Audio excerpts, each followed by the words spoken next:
textes, hein, vous allez les marquer. Parce que, regardez, alors moi j'ai pris dans Jean 6 et verset 9. Mais vous pouvez le retrouver, ces versets, dans Matthieu 14, verset 13, Marc 6, verset 30, et Luc 9 et verset 10. Gloire à Dieu. Moi j'ai pris dans Jean 6 et verset 9. Là on voit que Jésus revenait du lac avec ses disciples. Il dit allons dans un lieu désert. C'était pas désert, mais le lieu désert, ça voulait dire qu'ils étaient tout seuls, qu'il n'y avait personne. Parce qu'ils venaient de faire beaucoup de miracles. Il dit la parole de Dieu, ils ne prenaient même pas le temps de manger. Et ils vont venir dans cet endroit-là. Mais les gens, sachant qu'ils allaient venir ici, ils vont devancer Jésus. Amen. Et quand ils vont devancer Jésus, quand Jésus va les voir, il va prendre compassion de ces gens-là. Il dit c'est des brebis qui n'ont pas de berger. Et là, ça va rester 3 jours. La réunion va durer 3 jours de temps. La réunion va rester 3 jours de temps et il y aura des miracles. Des personnes qui ont été guéries. Des paralytiques qui marchaient sans doute. Des aveugles qui devaient revoir. Amen. La réunion dure 3 jours de temps. Et ça me fait penser, Seigneur, aujourd'hui dans nos églises, dans nos réunions, quand le serviteur dépasse de 5 minutes ou de 20 minutes, on est pressé de rentrer chez nous. Là, la réunion, elle dure 3 jours. Les gens dorment sur place. Ils sont avec leurs enfants, avec leurs compagnes et leurs maris. Ils sont là. Pourquoi? Parce qu'ils ont soif de la parole du Seigneur. Eh bien, il faudrait que ça soit comme ça, même chez nous, dans nos églises. Au contraire, oui, on revêt encore de la parole du Seigneur. Et là, il y a un fait qui se passe.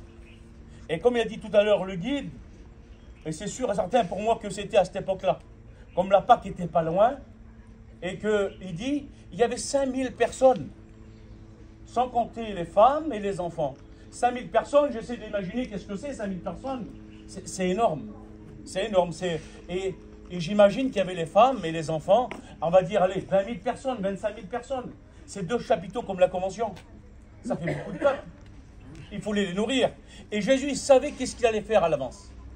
Dites amen les chrétiens. Jésus le savait qu'est-ce qu'il allait faire à l'avance. Il va mettre ses disciples à l'épreuve.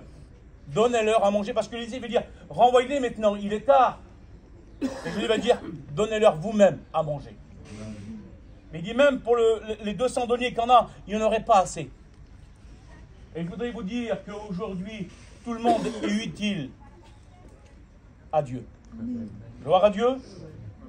Oui, tu es utile entre les mains du Seigneur. À ce moment-là, alors il y a un jeune garçon qui va se présenter avec ses 5 pains et ses 2 poissons. Pas grand-chose. Oui, mais sans doute qu'il a été valide disciple. J'ai ça, moi. Parce qu'il était à l'endroit que Dieu voulait à ce moment-là. Est-ce que tu veux faire partie du plan de Dieu, toi? Ben, il faut être à l'endroit que Dieu veut. Moi, je veux être placé où que Dieu veut. Je ne veux pas être... Moi, je veux dire, je veux aller là-bas. Non, Seigneur, je veux être où que toi tu veux. Et faire partie du plan de Dieu. Moi, je veux faire partie du plan de Dieu. Est-ce que tu veux en faire partie du plan de Dieu? Ce jeune garçon, il porte même pas de nom, donne même pas de nom. C'est un anonyme de la parole du Seigneur. Comme toi qui es là, ben, tu peux apporter quelque chose dans ce groupe aujourd'hui. Parce que tu as un témoignage à rendre, tu as ton chant à rendre devant Dieu. Eh bien, tu peux apporter une bénédiction parmi nous. Ça fait 3 jours ou 4 jours qu'on est là et qu'on est dans la présence du Seigneur. Mais aujourd'hui, on a encore fait de la parole du Seigneur.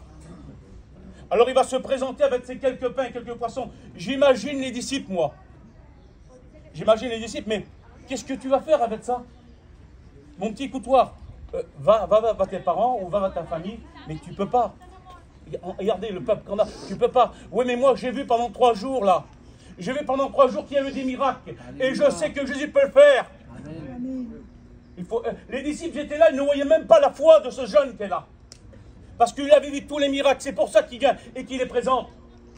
Et regardez, on est quoi, 50, 60 personnes. S'il y en a une baguette de pain, qui va se présenter, tenez à manger?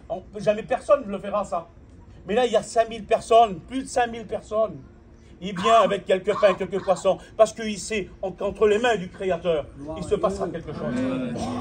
Et entre ses mains, il peut se passer quelque chose. Toi, jeune fille, jeune garçon, toi qui es plus âgé, il peut se passer des miracles et des prodiges en travers toi. Mais pour ça, il faut être placé où que Dieu veut. Et là, il va le présenter. Il va le présenter à Jésus. Et pour recevoir, vous savez qu'est-ce qu'il fait, la parole du Seigneur? Qu'est-ce que Dieu nous dit, que Jésus nous dit? Il dit qu'il y avait beaucoup d'herbes vertes. Et on voit, il y en a là. Il faut imaginer. Fermez vos yeux, imaginez un peu. Je voudrais que vous fermez les yeux. Je voudrais que vous rentrez dans la scène. Parce que c'est comme ça. Ils sont là, imaginez-vous que ça fait 3 jours qu'ils sont là.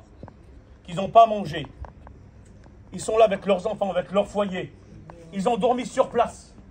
Quelle bénédiction qu'ils ont vue. Et le Seigneur ne veut pas les renvoyer à jeun de peur qu'ils défaillissent en chemin. Et le Seigneur ne veut pas que tu repartes ce voyage tant que tu t'es pas rassasié de la partie. Gloire à Dieu. Alors il va prendre ces quelques pains, ces quelques poissons. Il va regarder au ciel. C'est le divin boulanger qui va faire le miracle. Il s'appelle Dieu. Et je vous dis, quel pain, quel goût qu'il devait avoir ce pain. Et quel goût qu'il devait avoir ce poisson. Parce que c'est Dieu qui le donne à ce moment même. Et là, d'un seul coup, le miracle se fait. Mais avant que le miracle se fait, il faut de l'ordre. On veut recevoir. Je veux recevoir dans mon foyer. Il faut de l'ordre. Il est fait asseoir par rangée de 50. Il faut de l'ordre avant de recevoir. On veut recevoir, il faut qu'on mette de l'ordre dans notre vie, dans notre cœur, dans notre foyer. Je veux recevoir, je veux m'assire, Seigneur. Et je veux me mettre en ordre avec toi. Parce que le pain de bénédiction arrive. Je vais être utile entre tes mains. Et d'un seul coup, le miracle se fait. Gloire à Dieu. Mais il y a 5000 personnes, sans compter les femmes et les enfants. Alors peut-être, il y en a qui sont même partis avant. On n'en aura pas pour nous. Viens ma femme ou viens mon mari, viens, on s'en va. Les enfants ne vont pas pouvoir manger. Il est tard. Viens, on rentre chez nous. Non, il faut attendre. Il faut attendre parce que le pain de bénédiction, il passe ce matin. Il passe le pain de bénédiction. Alors il y avait les disciples là, mais les 12 disciples ne pouvaient pas nourrir tout le monde. Il fallait que les panières passent. Est-ce que tu veux prendre cette panière, toi, et la partager avec ton frère et ta soeur? Est-ce que tu veux le faire ce matin? Est-ce que tu veux partager ce pain de bénédiction? Et à ce moment-là, ils vont partager ce pain de bénédiction. Attends, tu n'as pas reçu? Ben c'est aujourd'hui que tu vas recevoir. C'est demain que tu vas recevoir. Le pain de bénédiction est là. Et il nous dit la parole du Seigneur qu'ils vont repartir rassasiés. C'est pas possible. Rassasiés, ça veut dire plus faim, plus rien du tout. Parce qu'ils étaient là. Il y a combien de temps que tu attends la panière qui passe? C'est qui attend la bénédiction? Qui lève la main? Il y a beaucoup de personnes. Vous attendez la bénédiction? Ben, je le dis de grâce, aujourd'hui, la panière passe. C'est à toi de saisir cette panière, de prendre ce pain, de te rassasier, mais aussi de le partager à côté de toi. Il nous dit la parole du Seigneur qu'ils repartent avec 12 panières. 12 panières pleines de morceaux de pain. Ils repartent juste. Ça veut dire quoi? Ça veut dire que dans les 12 mois de l'année, Dieu donne le pain en abondance. Dieu nous bénit pendant les 12 mois de l'année. Il y a une autre multiplication des pains. 7 jours. 7 panières pleines. Ben, ça nous représente les 7 jours de la semaine. Donc ça veut dire que tous les jours, on aura du pain pendant toute l'année. C'est à nous de le prendre. C'est à nous de croire au miracle. C'est à nous de mettre tout entre les mains du Seigneur. Vous le voulez, ce pain? On courbe les fronts et on attend que la panière y passe. Fermez les yeux. Imaginez-vous que vous êtes dans ce lieu, vous êtes assis sur l'herbe. Et Jésus, ce jeune garçon, se présente devant tout le monde. J'ai ça, moi, Seigneur. Mais les disciples, mais non, reste, laisse tomber. Mais moi, j'ai vu ça qu'il a fait pendant ces 3 jours. J'ai vu les miracles. Je sais qu'entre les mains du Seigneur Jésus-Christ, il va faire quelque chose. Et là, ils vont prier. Jésus va prier. Et le pain va descendre du ciel. Alors vous avez levé la main, commencez à prier. Et regardez, fermez les yeux et regardez cette main qui se tend vers vous, cette panière qui passe vers vous. Le pain de la bénédiction est là. C'est à toi de la saisir.